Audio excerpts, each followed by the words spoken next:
Hello, this is Gatwiri Muthar, Membership and Communications Manager with Compto National.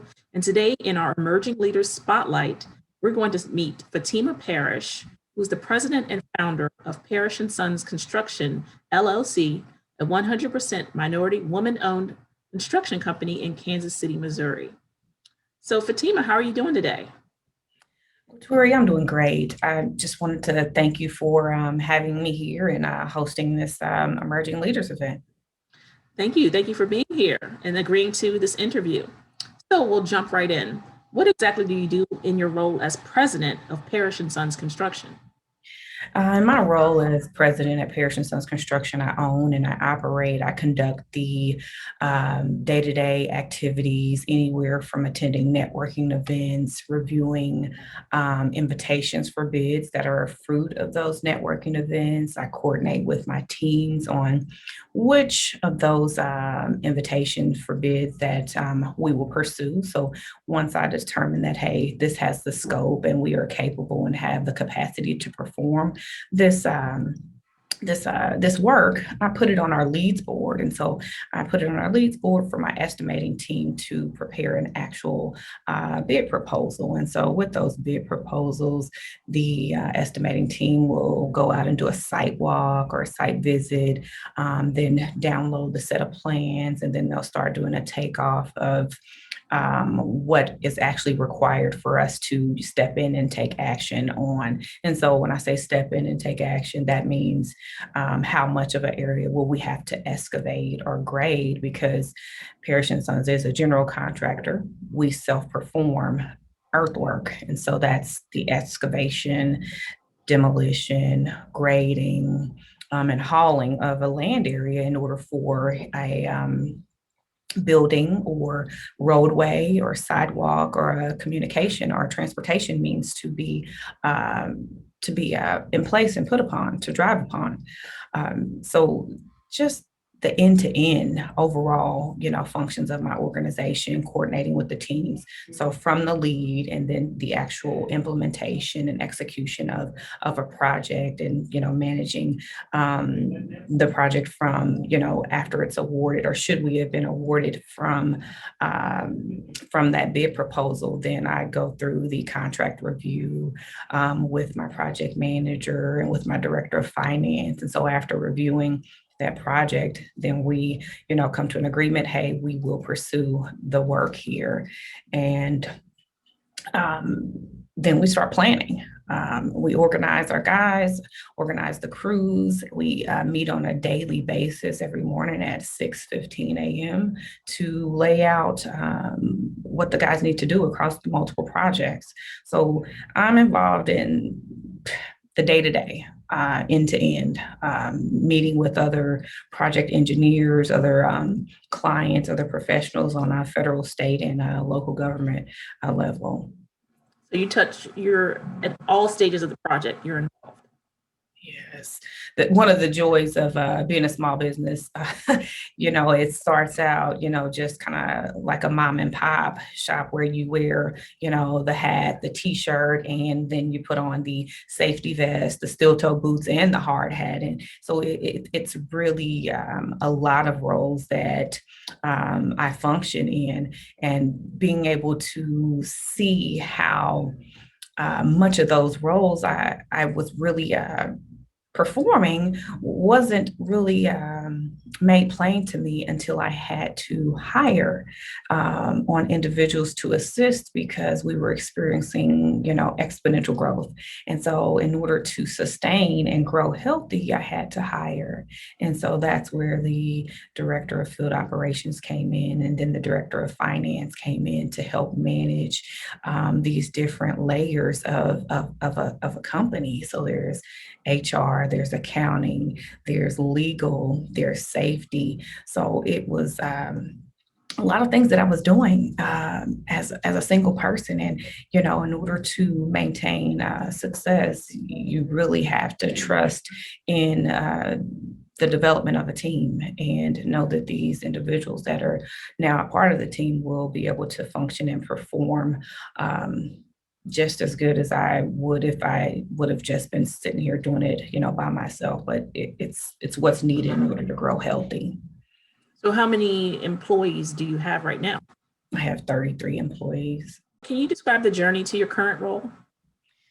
The journey to my current role was truly from day one, watching my parents own and operate their HVAC company. And so that HVAC company was my mom and pop. You know, they served, you know, our Kansas City residents, and serving the Kansas City residents, you know, giving them, you know, competitive prices or affordable prices, you know, that were convenient, being able to help, you know, a neighbor or even, you know, different pastors, you know, of different churches that, you know, existed in the community that possibly could not have afforded, you know, the higher price or were not in position to, you know, pay that higher price. And so we were able to, you know, serve and give back to our community in that capacity. But watching my dad and watching my mom, you know, over the years and, you know, helping them going on the different jobs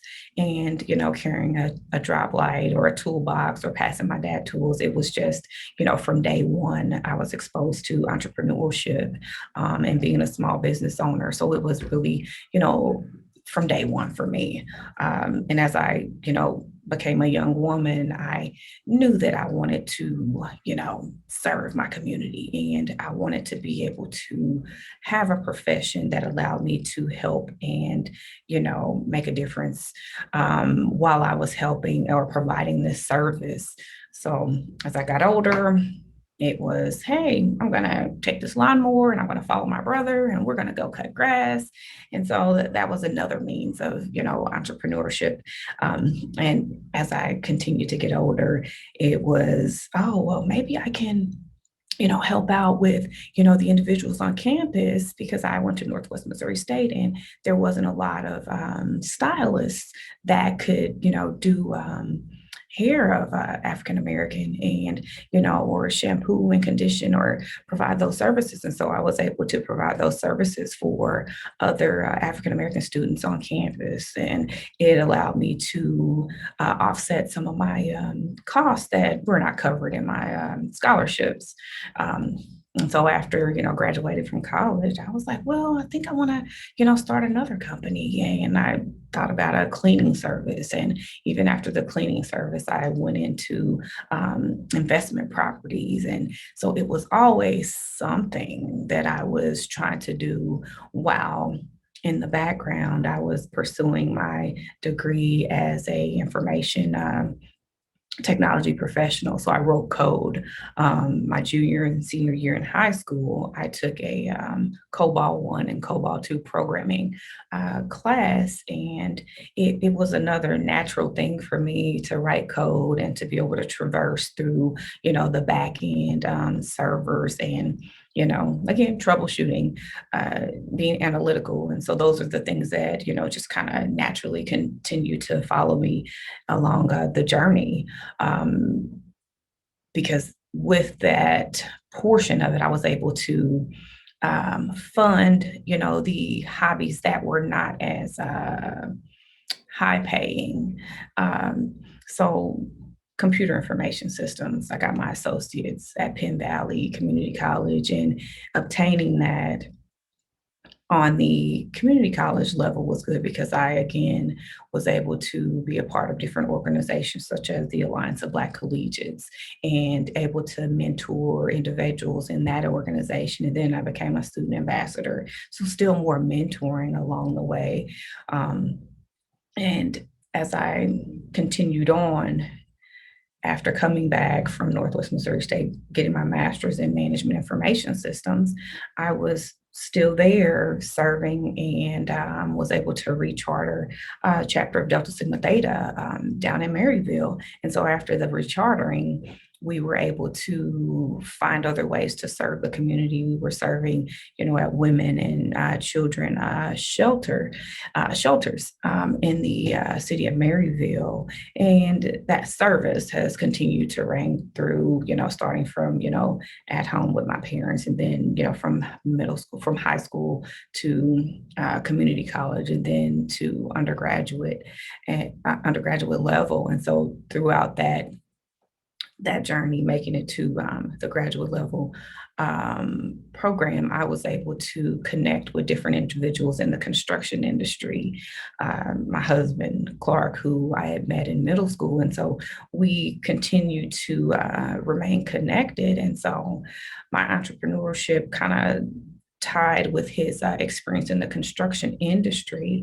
And we ended up marrying and decided that we wanted to create a legacy business for our 4 children. And so creating that legacy business would allow us to teach our children about generational wealth and give back to our community that we grew up in, and the areas and the neighborhoods and our neighbors that we have, to this day, my neighbor, Miss Barbara, we are able to provide services for her and, clearing of snow or clearing of brush around different homes, and even doing the demolition and backfill of swimming pools for one of our pastors that one of our close friend and Pastor McDonald. So it's always been there. It's been a journey that has,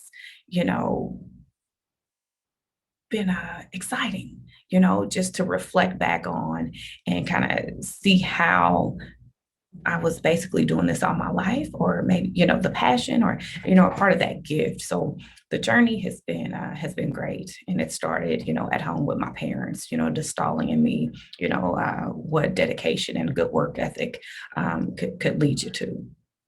How have you been during the season of COVID-19, both personally and professionally?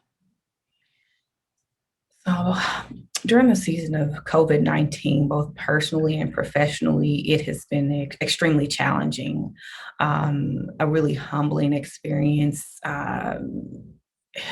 Yeah, extremely challenging and humbling experience, because we have been impacted, in multiple ways, employees, family members, just really, really, really learning how to be truly respectful of individuals' positions and how we are choosing to take action. And, at first, there were people who didn't really agree with the wearing of a mask or didn't understand the severity of it.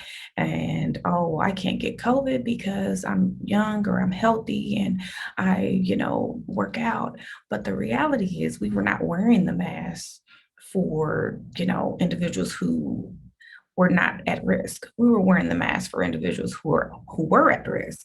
And I had to continue to remind myself of that, as well as my peers. So when I leave the house or when I go into a common area, hey guys, let's be courteous. So it taught me a different type of courtesy. And that mindset allowed me to share that with other individuals who truly didn't really understand or want to accept the fact that this is truly a pandemic. And no, the kids are not going back to school, because it was a year ago, March. They went out on spring break and I'm like, oh yeah, they'll be going back. No, it was a year later. So it was truly a humbling experience. It taught me and my husband and my coworkers to what it took to remain steadfast and to be agile. And it taught us to develop another form of courtesy, which is, when we operate, in our office space, hey, that 6 feet, it is a courtesy. And I would appreciate if you respect that as a common courtesy to me, not to be rude, but it's just, what we have to do in order to slow the spread, because, it was CDC guideline after CDC guideline revision. And so we're all trying to learn how to adjust by following guidelines that are still really fluid. So it really, really taught us how to act on another level when it comes to being courteous and respectful of someone's opinion and position, because we just don't know who could be impacted or who could be exposed and who could possibly pass away from it. I just didn't want to be the person that, had it and was not able to take action on and prevent it from being spread to someone who may be more at risk than I. So, what has your company done to help employees in the community during this time? So, what we've done to help employees in the communities during COVID-19 is we've implemented safe action plans. And with those safe action plans, it's a protocol that we go through with, every individual that comes into, our office or we are encountered with. And it's a series of questions that we ask. And we do temperature checks. And if an employee was exposed, we give them, the proper courtesy of, still maintaining their employment here while they go through the self quarantine. And then for the individuals who are self quarantining without symptoms, they're able to work a flex schedule. So that means they're able to work from home or work remote and still provide certain services in isolation. What's been your experience as a woman in a male dominated industry like construction? My experience being a woman in a male dominated industry has been um, really interesting. And I say interesting because it has caused me to continue to grow or continue to rise to the occasion and not become content. And I say not becoming content because I would always have to make sure any response that I provide is supported with supporting details or supporting facts or based on my experience of actually performing that task or activity. And I say task or activity because coming into construction, I come from 20 years of being a developer, in information technology and being a consultant and managing a subset of my peers. And so I had to do similar things in that industry as well. And so before I crossed over, as I was crossing over into construction, I began retooling myself. And when I say retooling, I began taking accelerated construction management courses. And so these are like mini MBA programs that were offered by the leading general contractors here in the Kansas City area, one being Turner Construction, another being J.E. Dunn Construction, McCown Gordon, and a couple of financing organizations that have put on many programs that allow small businesses to retool themselves. And in that retooling, I learned about the life cycles that exist in the construction industry. And number one, it's a huge safety culture. So that prompted me to take my OSHA 30, take an OSHA 30 class. And so I obtained my OSHA 30 certification so that I could become the competent person and manage my own safety program. And in addition to that, I got my commercial driver's license so that I could operate, my commercial dump trucks, so that I could do that with a greater level of confidence, knowing that I could perform a pre-trip inspection. And so when any employee that I hire and they tell me that they're a commercial driver, I can promptly challenge them on what that pre-trip should consist of. And so they'll have to know it because I know it. And if I was able to attain it, then I expect them to be able to do just that. So it allowed me to rise to the occasion and continue to challenge myself to not just, be okay with being good, but wanting to be better and wanting to be, great. What has been your most valuable tool or tools for you during your career journey?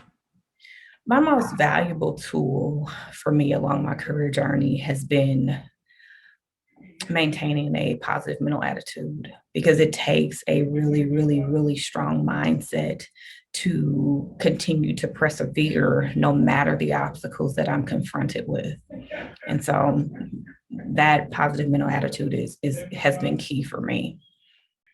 What, in your opinion, constitutes a great leader? And are there any specific people that you look up to? Um, let's see.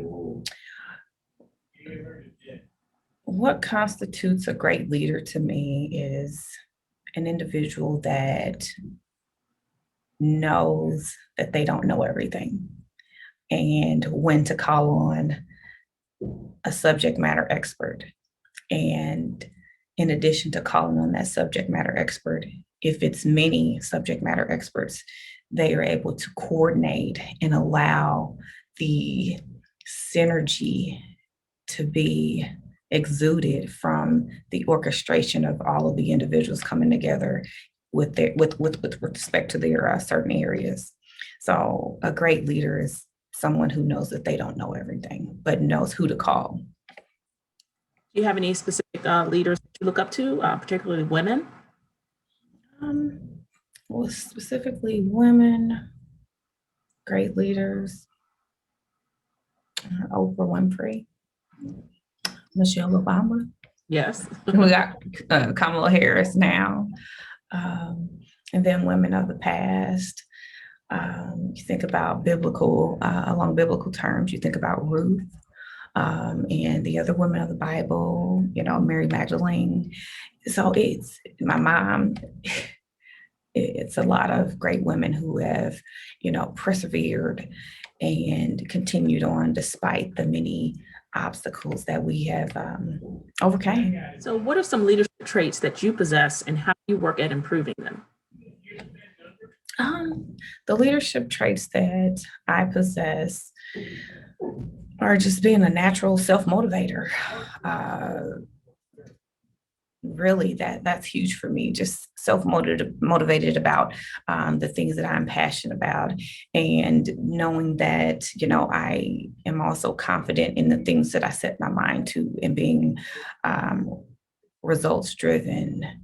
And so with those leadership traits, it's allowed me to constantly challenge myself with setting of another bar after that goal has been achieved. Okay, I need to set goals.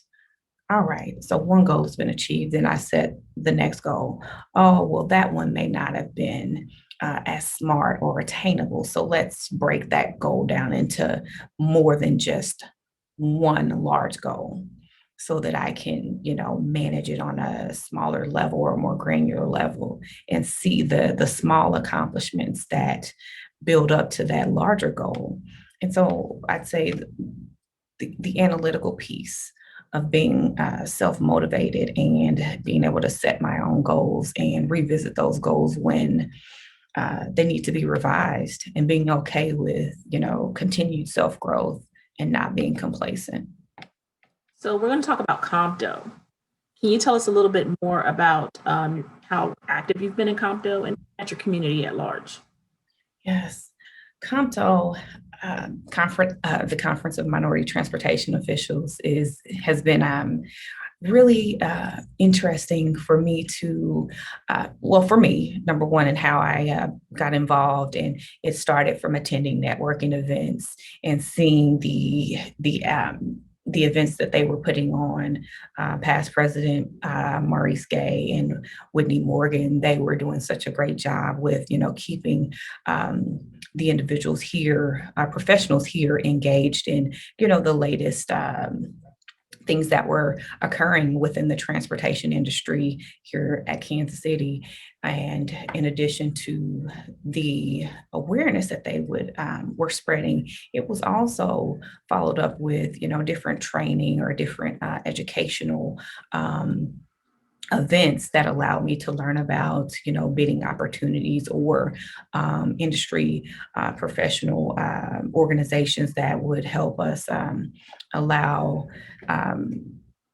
or compete on another level as a disadvantaged business.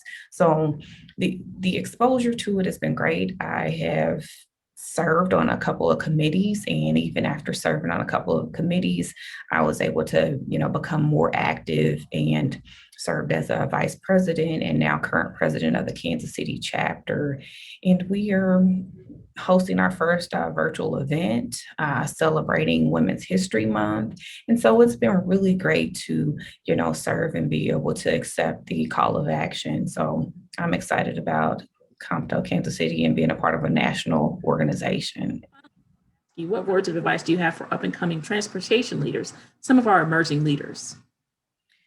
My words of advice would be that anything is accomplishable with hard work and dedication, and always believing that if you set your mind to it, it can be achieved. And I constantly revisit three affirmations. And those three affirmations, that I say daily are I can, I will, and I must. And you add on to those affirmations with things that are relatable to your journey. So, number one, anything is accomplishable through hard work and dedication, just being prepared to do the work. Well, thank you very much. You've given us some great gems and wisdom from your experience. And I'd like to thank you for sitting down with me and doing this interview. And once again, continued success for you and your company, as well as continued success for the Kansas City chapter under your leadership. Awesome. Thank you so much, Kateri. You're welcome.